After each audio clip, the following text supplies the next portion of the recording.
What up, dudes? It's Gaz, and welcome back to the Warframe video.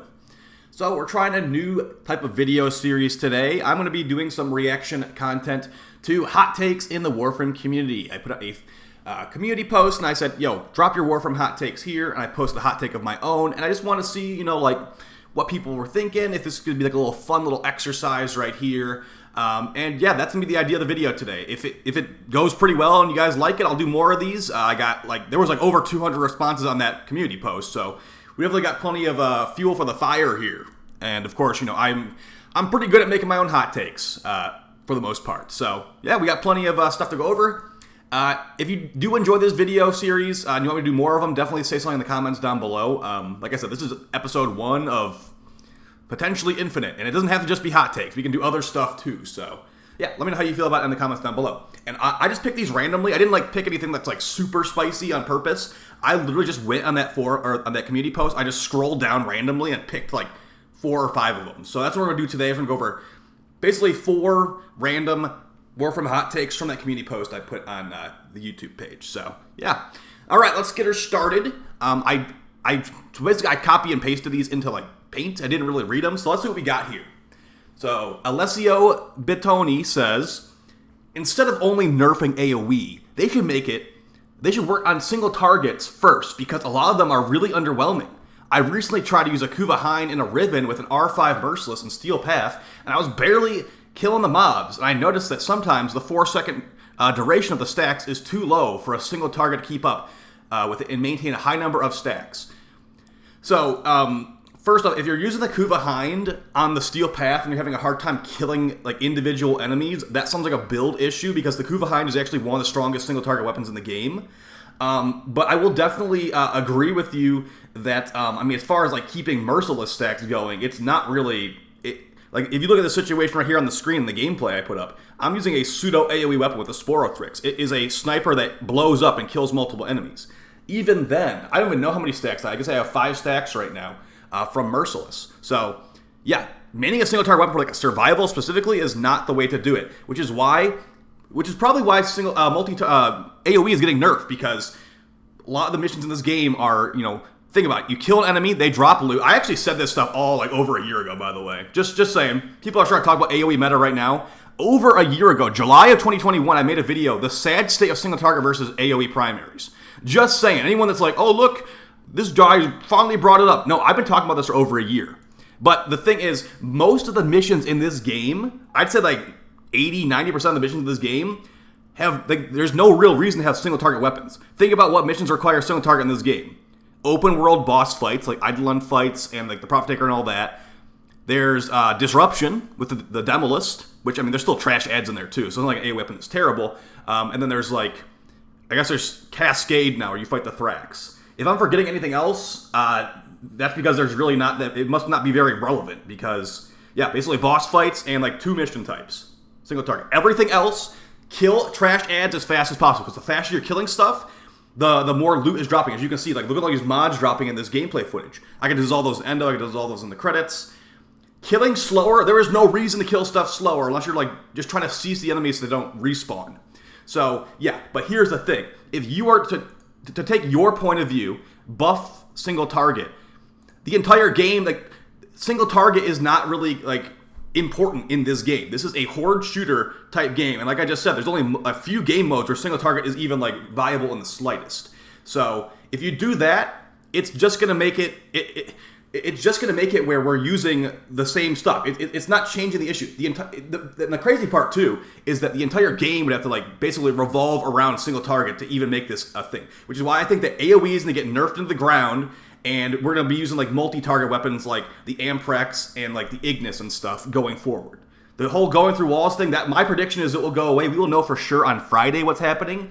But yeah, there's no way that a Kuva Hind is going to outkill a Kuva Tsar kill speed-wise right now. Now, maybe for single target, if you have a higher health target, technically the Kuva Hind might kill it quicker in the long run if it's super, super high level. But that situation is so niche that, no, it's just not worth it. The amount of work it would take for DE to make single target on the level of multi-target and AoE, like you're seeing in the gameplay footage, I don't even know if that's actually possible. Because you also think about it, okay, they're like, okay, we found a way to make multi-target and single target basically somewhat balanced together. The amount of testing it would take for them to actually get it right, there's no way. They would have to actually put it on the live build because they only have 300, 400 employees at DE. The amount of testing they can do in a month-long period behind the scenes testing is equivalent to 5 minutes on the live build. So yeah, either way, we need some test servers to test out AoE changes. I really hope they do announce that on Friday, test cluster with AoE changes on there that we can test out. But I'm not holding my breath on it.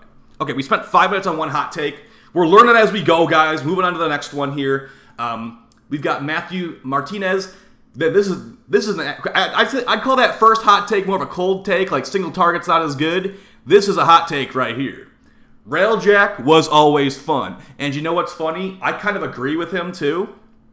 Because if you've been playing the game for a long time, when Railjack first came out, I think it was actually called Empyrean. They got some goofy name, but then they changed it back to Railjack, basically. The enemies in Railjack were a lot tankier than normal. They were basically Steel Path Grenier, basically. There was the Exogoxid Officer that you can summon in the Simulacrum. It used to have double the health and armor it currently has. So for that stuff, it felt it didn't exactly feel like endgame, but it felt like a good place I could showcase my really powerful builds. This was before the Steel Path and everything. The enemies in Railjack were tankier than normal enemies, and I found that pretty cool. Now there were some aspects of Railjack that I did not like. So for example, the whole now they eventually changed this, but the old version of the modding screen for Railjacks in Avionics, I think they were called, that was just a dumb system. They changed the entire damage system in Railjack as well. There was a different in-space damage type, particle and all that. That's just overly complicated stuff. It's funny. It makes me think if they released Railjack without all the extra goofy stupid stuff Avionics and other things like particle damage. Would Railjack have been accepted better than it currently is if they wouldn't have goofed off overly complicated things? I personally feel yeah, maybe it would have. If it was a lot more easy to get into, where it's okay, well, I don't even know what an avionic is. Good thing these are just called mods. I don't need to find a new type of mod just because DE wants to make things complicated for people. I feel that pushed people away. It was a lot harder at launch too, and the biggest thing was it was really buggy. That was the biggest problem. I think that is the buggiest it's ever been. And I actually played Plains of Eidolon at launch. I would call Railjack at launch buggier than Plains of Eidolon at launch. If you can think of a buggier update than Railjack, let me know in the comments because I'm actually curious. There might have been a really buggy update I wasn't playing during, because I've only been playing for 8 years. Only 8 years, right? So as far as I remember, Railjack's the worst. But I would agree that it has always been fun. I would say it's less fun nowadays because of how easy they made it. With the Seeker Volley is really, really, really powerful now. And now for the Corpus missions, you have to go indoors and stuff. I don't know. I don't really like the Corpus Railjack missions personally. I just feel they kind of they're all right, we're going to get a normal Corpus ground mission and a Railjack mission, just staple them together. Whatever happens. And then that's why there's that awkward transition from the Railjack mission where you jump out of your Railjack and get into the Corpus ship. That's why there's that awkward transition. They hardly even tried to make it a transition in the first place. All right, moving on to hot take number 3. All right, what we got here. Telling players to read a wiki because your in-game one sucks is a good way to lose players. Not keep the smart ones. See, I would call that a cold take because that's just obvious. This game has, new players open that modding screen and it's all right, I'm out of here. This is confusing. If they even get past the modding screen, then the Foundry afterwards is okay, this is just a mobile game. Warframe, it really feels like it's fighting with you to keep you to not keep you around. It's oh, you want to play this game? Well, here's basically no modding tutorial, and then once you get past that, you don't even realize how much how not prepared you are when you have no build on your frames. Oh, I got the Saturn. These Grenier are so tanky. Then that's when they come to YouTube channels and Twitch chats hey, I don't know how do I do more damage? And I'm okay, well, level up your Toxin mod, level up your Serration, that type of thing. The game needs a forced mind tutorial. It really does. Because maybe there is some, maybe the next big Warframe content creator is trying out the game and they're this is just overly confusing. It's so annoying to get into it for no reason. It's at first the devs wanted to make it confusing on purpose just to feel prestigious. If you play a Dark Souls game and it's okay, oh, you didn't know to put more skill points into health, you're gonna get destroyed by that one boss. There's no way when you're playing Dark Souls you would know you need to level up health sometimes, or certain attacks will one-shot you. It's the same thing in Warframe. How would you know that leveling up Serration is important. They need a force mod tutorial in this game that actually is effective, not whatever they have right now. I feel like a new player should not be allowed to go and fight Captain Vor until they are forced, like a corrosive build or something like that, radiation build, any kind of combined elemental. That needs to be explained to the new players, but in a forceful way. Like, you are not allowed to do another mission until you have at least some semblance of a okay-ish build on here, because that is not setting up players for success. Not letting them have the tutorial, giving them, setting them up for success with like a corrosive build or whatever is going to make you potentially have more like interested players. It's like, okay, well, I feel like I'm doing more damage. My gun was doing like 10 damage before, now it's doing 100 damage now that I put this corrosive mod here. Wow, this is kind of fun, getting more powerful. So I'm so surprised that we're this many years in and DE still hasn't added a force mod tutorial. Like, really, it is crazy. And it pushes a lot of players away. So that's honestly super sad, as someone that has seen some of my IRL friends try to get into this game and just be like, okay, well, we got mobile game timers. It's confusing AF, and like I don't even know what I'm even doing. So yeah, they definitely need to change that. And we're gonna go over the last hot take here. Be sure to let me know how you guys felt about this video in the comments down below. If you liked it or not. Wasn't super structured, but yeah. All right, what we got here? Easy Demon 666. Nightwave has no reason to exist without a story. It's the reason it exists, and now they have a level 30 reward as a level 3 reward.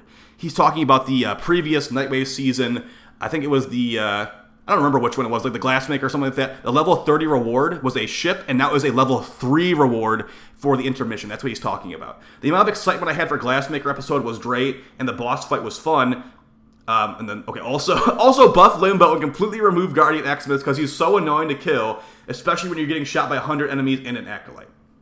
Okay, so we're gonna focus on the Nightwave part of this because I think Limbo getting dumped on by the Xmas is just payback for all the Grenier he has cheesed over all these years.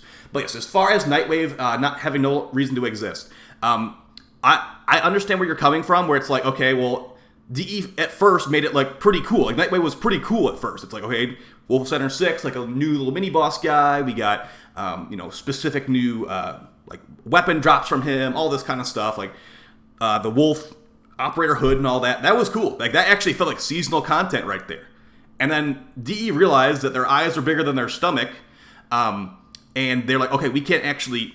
Wolf Center 6 was too much work. We can't do that multiple times a year. Even though they said they were going to be doing something like that multiple times a year, they failed. Like straight, they failed at making Nightwave what they initially advertised it as. And what we have now is just it's maintenance. It's literally maintenance mode. There's no story-based content related to it, as he just said in his comment. And most of the rewards are pretty much reskins. Did you know that the level 30 Nightwave reward from this season is just Nora Knight's like character model suit? Like, it is not a new item at all. It has been in the game since whenever Nora was introduced. They just basically ripped it off of Nora and put it as a level 30 earnable reward. So yeah, that's pretty bad. But at the same time, they clearly don't want to spend the time it takes to make Nightwave good. And another big thing is they didn't actually. I've always said they've never properly monetized Nightwave. So if they're not going to monetize it, they're not making any money off of Nightwave. Why would they bother? And it's like at the same time, okay, if you were never monetizing this, why did you bother in the first place? You should have just kept alerts in the game because, Nightwave was just a waste of your time. It was cool for the first season or two, but you didn't keep up with it. So yeah, I totally agree with you. But at this point, it's way too much work to go back to the alert system. Nightwave is here to stay in its current state. I would expect to never see a story-based Nightwave ever again. And what you're going to have is you're going to have what we have right now, where it's like, okay, complete no story, 2 new augment mods every season. One of them's probably going to suck. The other one's probably going to be like middling at best. And then, you get like a level 30 reward that's underwhelming. It will come back as a level like 3 reward in 6 months. And yeah, just cry yourself to sleep at night. If you don't like that, that's just how it's going to be. I wish I wasn't saying it like that, but DE does not have the staff or the desire to make Nightwave back to what it was. So yeah. Alright guys, that's basically it for the video. Like I said, let me know how you felt about this down below. I thought it was, pretty fun. If these weren't spicy enough, I will find spicier ones next time. And yeah, I'll see you next time. Take it easy. Peace.